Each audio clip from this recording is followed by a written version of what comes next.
Assalamualaikum warahmatullahi taala wabarakatuh.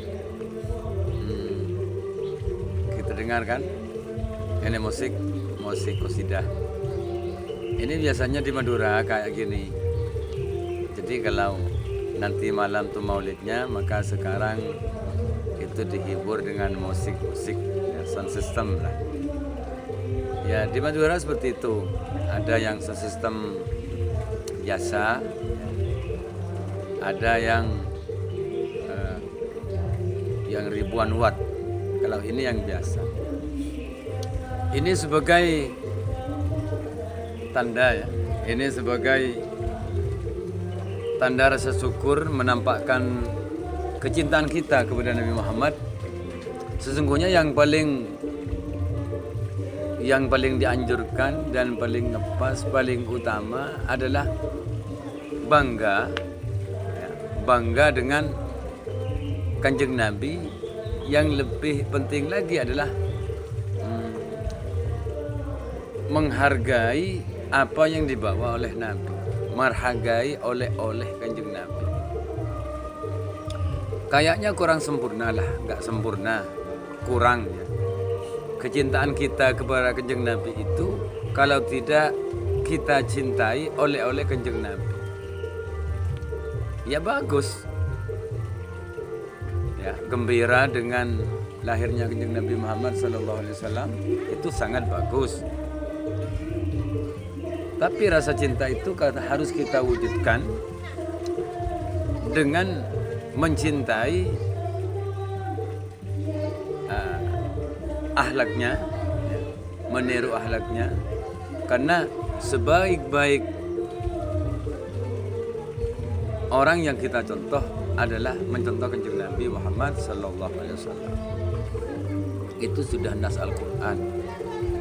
Dan mengenai Maulid Nabi Muhammad SAW, ini sudah sangat banyak dijelaskan oleh ulama bahwa kul katakan Muhammad bifadlillahi, dengan karunia Allah. Jadi lahirnya Kanjeng Nabi itu karunia. Kul bifadlillahi wa birahmatihi. Kul bifadlillahi wa birahmatihi, dan dengan rahmat Allah. Jadi lahirnya Kanjeng Nabi Muhammad SAW itu merupakan rahmat. Dalam ayat yang lain, wa ma arsalnaka illa rahmatan lil alamin. Jadi lahirnya Kanjeng Nabi Muhammad SAW adalah rahmat. Oleh karena itu, fabidzalika, maka dengan hal itu, falyafrahu, maka bergembiralah kamu. Ya seperti sekarang ini Maulid Nabi di Indonesia ini, ya khususnya di Madura itu sudah umum, terutama di kampung di kabupaten-kabupaten lain. Kalau seperti di Sumeneb ini masih lebih jarang ketimbang kabupaten-kabupaten lain. Contohnya di Kabupaten Sampang, di Kabupaten Sampang, Mekasan ya, Sampang, Bangkalan, itu lebih sering lagi. Bahkan kalau di sana itu pindah-pindah. Ada ini ceritanya orang Sampang.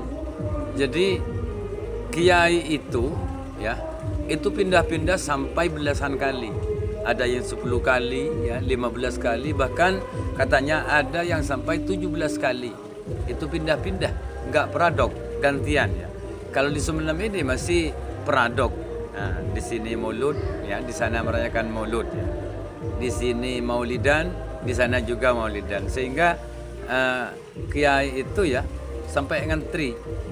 Jadi kalau enggak ngundang jauh-jauh sebelumnya, sulit dapat penceramah, apalagi penceramah kondang seperti halnya Kiai Mosleh Adnan, kemudian Kiai Khalil Yasin. Itu jauh-jauh sebelumnya harus sudah ngundang. Bahkan ke Haji Mosleh Adnan itu sampai 2027. Ada yang sampai 2028 seperti itu. Jadi ini adalah merupakan menampakkan rasa gembira. Karena yang pertama yang harus ditanamkan kepada umat Islam itu adalah rasa cinta dulu. rasa kenal ya sih, kita sudah kenal dengan nama ya, nama Nabi Muhammad, bahwa Nabi Muhammad itu bukan hanya sekedar nama, tapi nama yang penuh arti. Dan sebelum lahirnya Kanjeng Nabi nggak ada yang bernama Muhammad, yang bernama Ahmad nggak ada. Sejak lahirnya Nabi banyak yang bernama Muhammad, Ahmad, seperti itu.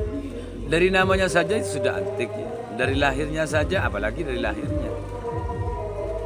Nah, jadi setelah itu kita kenal nama, maka kita kenal karakternya, kita kenal akhlaknya, kita kenal sifat-sifatnya. Lewat apa ya? Lewat sejarah. Sejarah yang paling kecil, yang paling tipis itu kan khulasatu Nurul Yakin, seperti itu.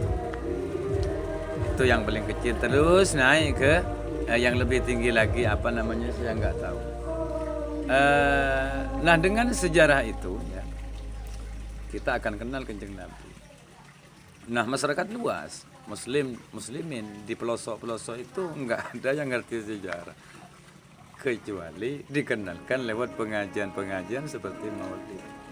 Jadi sesungguhnya ya, Maulid itu adalah media menyebarkan Islam. Kalau yang sudah muslim, media mengokohkan kemuslimannya, mengokohkan keislamannya, mengokohkan keimanannya. Jadi yang pertama adalah kenal nama, kemudian kenal sifat-sifat. Karena sulit kita mau mencontoh kalau tidak ada yang menggambarkan, yang dicontoh itu seperti apa. Kayak kita melukis, nggak mungkin kita melukis seseorang tanpa mengetahui seperti apa yang mau kita lukis. Rupanya seperti apa, seperti itu yang mau kita lukis atau yang mau kita gambar. Jadi inilah segi positifnya, walaupun banyak kalangan paham-paham lain bahwa membid'ahkan Maulid, ya sudah, biar mereka ngomong sendiri, biarkan mereka ngomong, kita jangan terpancing, kita jangan jangan marah lah, jangan diambil hati ya. Biar anjing menggonggong, kafilah tetap berlalu, kan seperti itu ya. Itu adalah pernah dinyanyikan dulu oleh seorang artis, saya lupa namanya itu. Biar anjing menggonggong, kafilah tetap berlalu, seperti itu. Ya sudah, warga Nahdlatul Ulama itu sudah anggap saja itu anjing yang sedang menggonggong, seperti itu. Ya, fabima rahmatin kul bifadlillahi wa birahmatihi fabidzalika falyafrahu. Nah, yang terakhir mungkin yang perlu digarisbawahi ya, bahwa Kanjeng Nabi Muhammad itu bukan hanya dipuji oleh kita, bukan hanya dipuji oleh seluruh makhluk ya, yang bernyawa, yang enggak bernyawa, tapi malaikat, jin dan lain sebagainya, tapi Allah juga yang memuji. Allah sendiri yang memuji. Buktinya dalam Al-Qur'an itu adalah wa innaka la'ala khuluqin azim. Sesungguhnya kamu Muhammad, di depan itu pakai non ya, non taukid, itu yang bermakna sungguh-sungguh. Allah saja ya pakai sungguh-sungguh, pakai non taukid, innaka, sesungguhnya ya kamu Muhammad la'ala khuluqin azim. Allahnya itu juga lam taukid. Jadi di depan itu pakai non taukid, non yang bermakna kesungguhan, sungguh-sungguh, betul-betul. Di ayat berikutnya di kalimat berikutnya la'ala khuluqin azim. Memang kamu itu sungguh-sungguh atas khuluqin azim. Khuluqin azim, akhlak yang agung, ya. Budi pekerti yang agung, seperti itu. Jadi akhlak itu lebih spesifik ketimbang budi ya.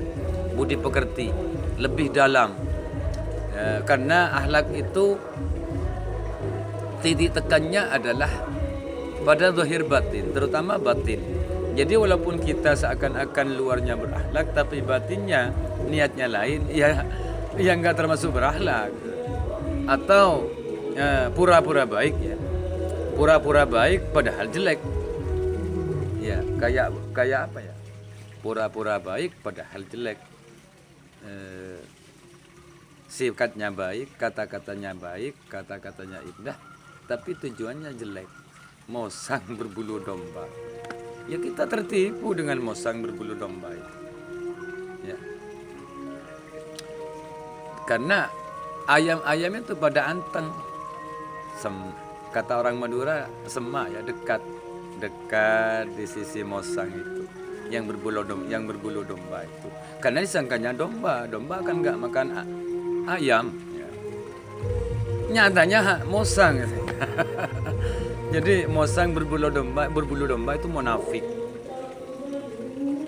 Ya, yang bersifat munafik kalau dari sejarah kita itu, dari guru-guru kita, ulama-ulama kita menerangkan kemunafikan itu, yaitu adalah kayak bunglon. Ada di kehijauan, ya, ada di kehijauan daun, dia ikut hijau. Ada di warna hitam ikut hitam, merah ikut merah.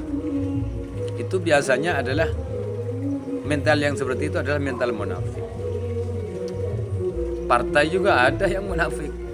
Banyak partai-partai yang munafik. Ya sekali lagi kalau urusan partai, kalau sudah munafik saya keluar. Ya begitu. Supaya kita itu tidak membantu kemaksiatan. Karena kemaksiatan walaupun hanya nyoblos juga membantu. Ya. Jadi janganlah pernah membantu kemaksiatan. Janganlah pernah kompromi dengan kemaksiatan. Saya nggak pernah kenal kompromi, nggak pernah ada kerjasama dengan sesuatu yang memang terlarang di agama. Yang namanya manusia tak ada salahnya, tapi lebih hati-hati kan? Ya seperti itu.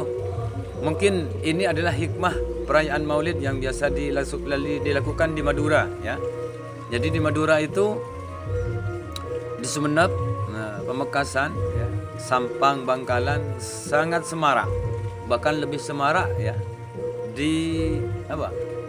Semakin ke barat, ya, semakin ke kabupaten lain ini semakin semarak. Karena itu sudah faktor dari tradisi, ya. Tradisi, makanya ada kata-kata di mana bumi dipijak, di sana langit dijunjung. Kalau di sini ya biasanya itu merayakan Maulid itu nggak sama dengan daerah-daerah yang lain. Kalau daerah yang lain ada yang pakai bendera, ada pakai uang 1.000-an, 5.000-an, 2.000-an seperti itu. Ada yang pakai kembang, ada yang pakai macam-macam lah. Jadi tradisi berbeda, tujuan sama, yaitu untuk mengenalkan Kanjeng Nabi supaya tercipta rasa cinta yang mendalam seperti itu. Karena katanya Al-Quran, Qul in kuntum tuhibbunallaha fattabi'uni yuhibbukumullah. Katakan Muhammad, jika kamu itu mencintai Allah, fattabi'uni, maka ikutlah kepadaku. Maksudnya ikut Kanjeng Nabi Muhammad sallallahu alaihi wasallam dalam ibadahnya, dalam pemahamannya, dalam imannya, dalam akhlaknya, dalam bertutur kata dan lain sebagainya. Yuhibbukumullah, dengan begitu maka Allah akan mencintai kita, seperti itu. Jadi untuk meraih cinta Allah, jalannya nggak ada lain kecuali hanya mencintai Kanjeng Nabi Muhammad sallallahu alaihi wasallam. Ya tentunya dengan anak cucunya seperti para habaib dan pejuang-pejuang Islam seperti para ulama. Karena ulama itu adalah ahli waris para nabi. Al-ulama warasatul anbiya. Mewarisi apanya? Mewarisi ilmunya, akhlaknya dan ibadahnya seperti itu. Mungkin sekian, semoga bermanfaat untuk kaum muslimin di seluruh Indonesia, terutama ya Indonesia, umumnya di seluruh dunia. Wassalamualaikum warahmatullahi wabarakatuh.